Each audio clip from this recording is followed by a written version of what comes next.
नमस्कार, आप सभी का मेरे YouTube चैनल महतो वेब में स्वागत है। आज की इस वीडियो में हम सभी जानेंगे हम अपनी फर्म या कंपनी को किस तरह जेम पोर्टल पर रजिस्टर कर सकते हैं। जेम पोर्टल पर हमें अपनी फर्म या कंपनी को एज अ सेलर रजिस्टर करने के लिए कुछ डॉक्यूमेंट की आवश्यकता पड़ेगी।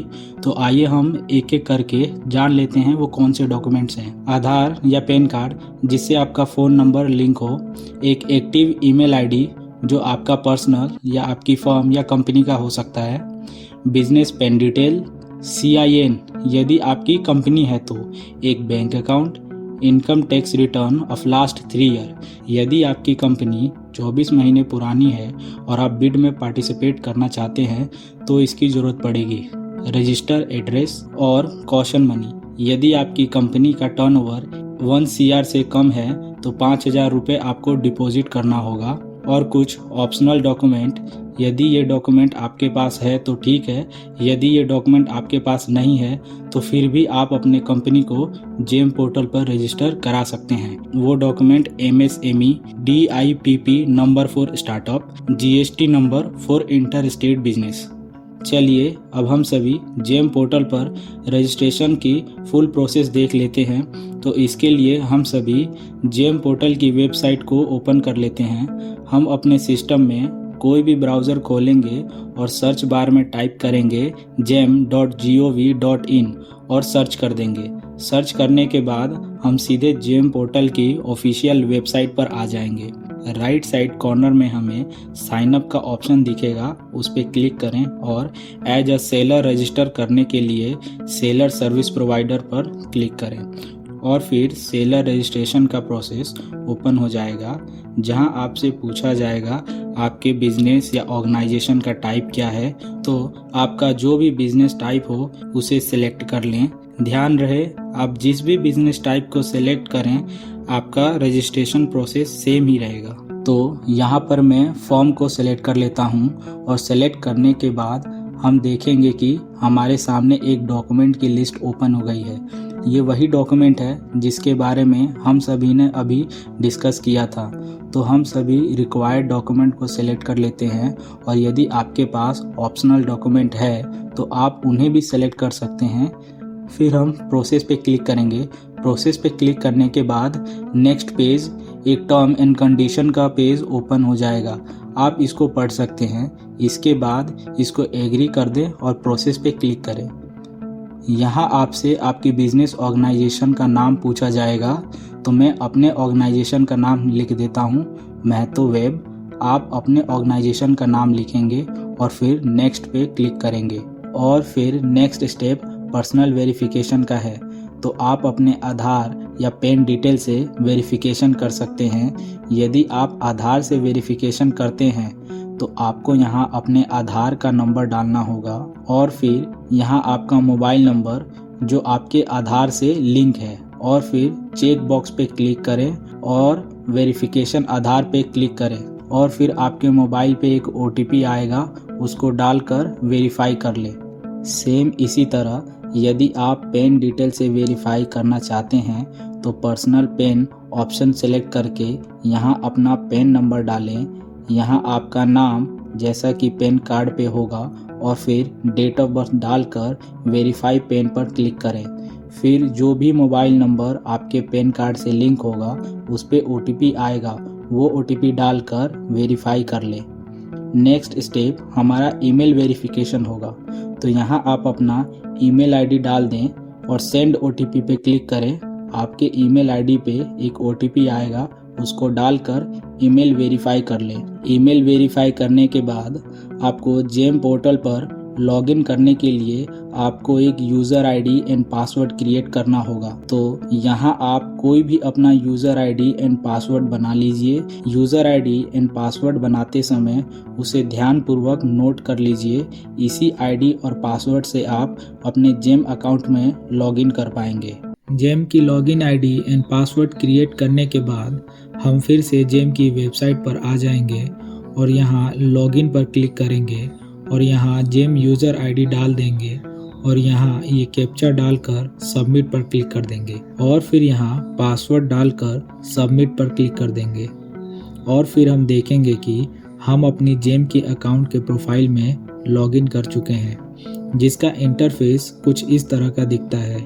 यहाँ राइट साइड माय अकाउंट पे क्लिक करेंगे और फिर आप यहाँ देखेंगे कि यहाँ आपका कंपनी डिटेल शो होगा और आपका प्रोफाइल जितना % कंप्लीट हो चुका होगा वो शो होगा। मेरे यहाँ 50% शो हो रहा है, आपके केस में ये कम या ज़्यादा हो सकता है। लेफ्ट साइड हम देखेंगे कि कुछ डिटेल शो हो रहे होंगे, हमें इन्हें ही फिलअप करना है। जैसे जैसे आप इसको फिलअप करते जाएंगे आपके प्रोफाइल का % बढ़ता जाएगा।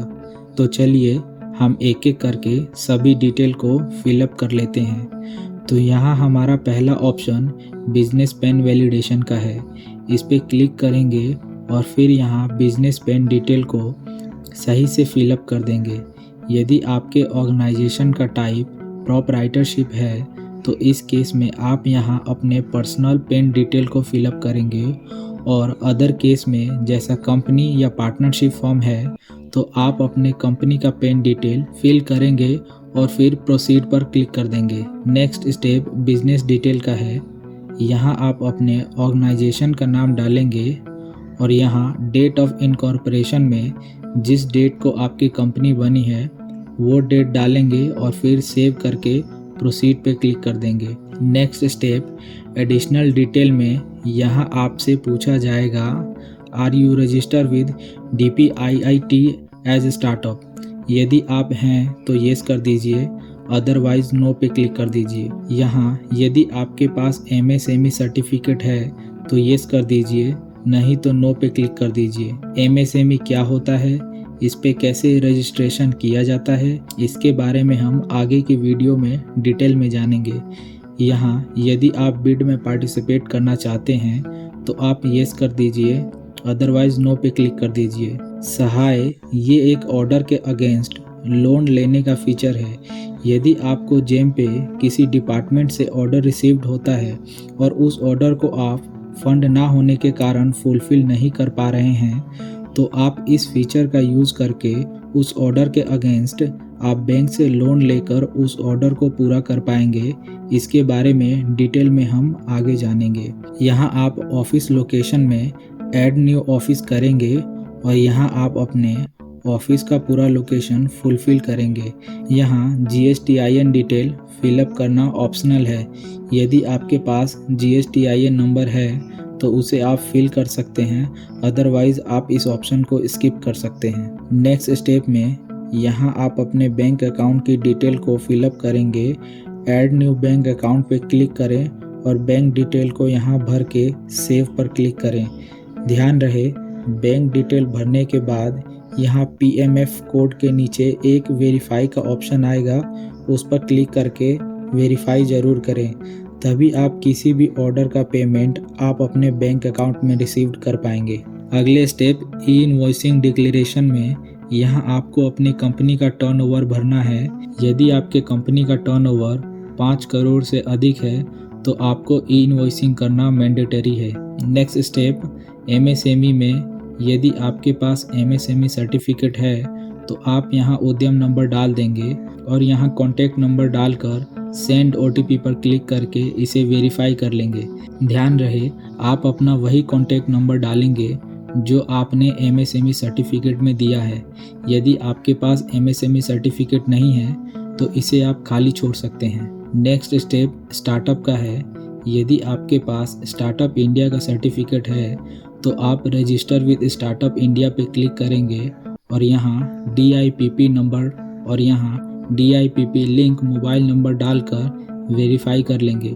यदि आप स्टार्टअप इंडिया के साथ रजिस्टर नहीं हैं तो आप ये ऑप्शन सेलेक्ट करके सेव पर क्लिक कर लेंगे। यहाँ आपको 2 बातें जान लेना ज़रूरी है, जिसमें पहला ये है कि आपको जेम पोर्टल पे काम करने के लिए स्टार्टअप इंडिया के साथ रजिस्टर होना ज़रूरी नहीं है, और दूसरा ये है कि अगर आपकी कंपनी न्यू है तो आप एक स्टार्टअप हुए, ऐसा बिल्कुल नहीं है। आपको अपने कंपनी को स्टार्टअप इंडिया के साथ रजिस्टर करना होगा, तभी आपको स्टार्टअप इंडिया का सर्टिफिकेट मिलेगा। Next step beneficial ownership compliance का है। ये डिक्लेरेशन देना मैंडेटरी है, जिसमें पूछा गया है कि जो भी आप बिड भर रहे हैं वो हमारे देश के पड़ोसी देशों से रिलेट नहीं करते, जैसे चाइना या पाकिस्तान। तो आप यहाँ क्लिक करके सेंड OTP करके सेव कर लेंगे। इसके बाद है टैक्स असेसमेंट। यदि आपकी कंपनी की एज 24 महीने से अधिक है तो आपको ये डिटेल फिलअप करना जरूरी है, नहीं तो आप बिड में पार्टिसिपेट नहीं कर पाएंगे। तो इसके लिए आप ऐड न्यू टैक्स असेसमेंट पे क्लिक करेंगे और आप अपना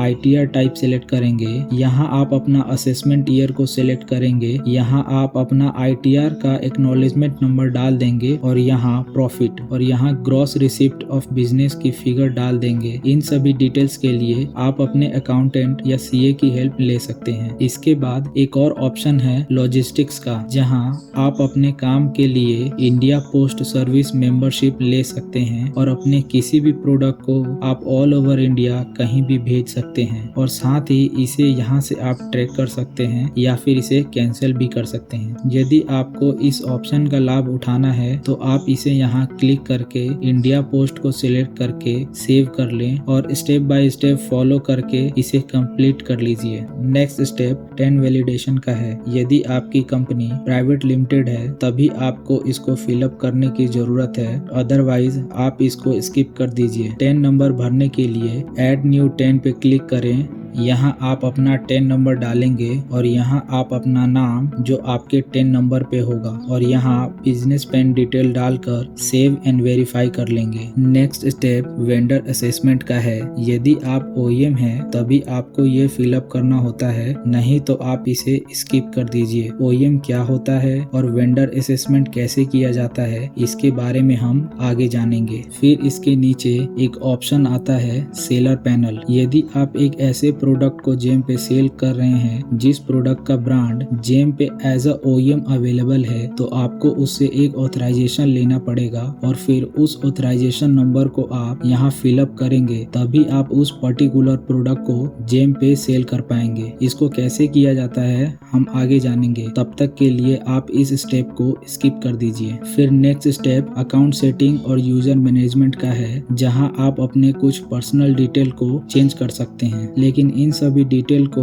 अपडेट करने के बाद भी एक इम्पोर्टेंट काम है जिसको करना मैंडेटरी है, जिसके बिना आप जेम पोर्टल पे काम नहीं कर पाएंगे। वो है कॉशन मनी को डिपॉजिट करना। यदि आपकी कंपनी का टर्नओवर 1 करोड़ से कम है तो आपको इस केस में 5,000 रुपए डिपॉजिट करना होगा और यदि आपके कंपनी का टर्नओवर 1 करोड़ से अधिक है तो आपको 5,000 से अधिक की राशि डिपॉजिट करना पड़ेगा। ये रिफंडेबल अमाउंट है। यदि फ्यूचर में आप जेम पे काम करना नहीं चाहते तो आप अपना जेम अकाउंट को क्लोज करके आप इस अमाउंट का रिफंड ले सकते हैं। इसके लिए आपके प्रोफाइल के ऊपर कॉशन मनी डिपॉजिट का ऑप्शन आ रहा होगा, इस पे क्लिक करें और इसके बाद बैंक को सेलेक्ट करने का ऑप्शन आएगा। जो भी बैंक का ऑप्शन आएगा आप उनमें से किसी भी बैंक को सेलेक्ट कर सकते हैं। ध्यान रहे आप जिस भी बैंक को सेलेक्ट कर रहे हैं उस बैंक में आपका बैंक अकाउंट होना या ना होना जरूरी नहीं है। आप किसी भी बैंक को सेलेक्ट कर सकते हैं और फिर आपको एक अकाउंट नंबर मिलेगा जो सिर्फ आपके लिए ही है। आप उस अकाउंट में अपनी राशि को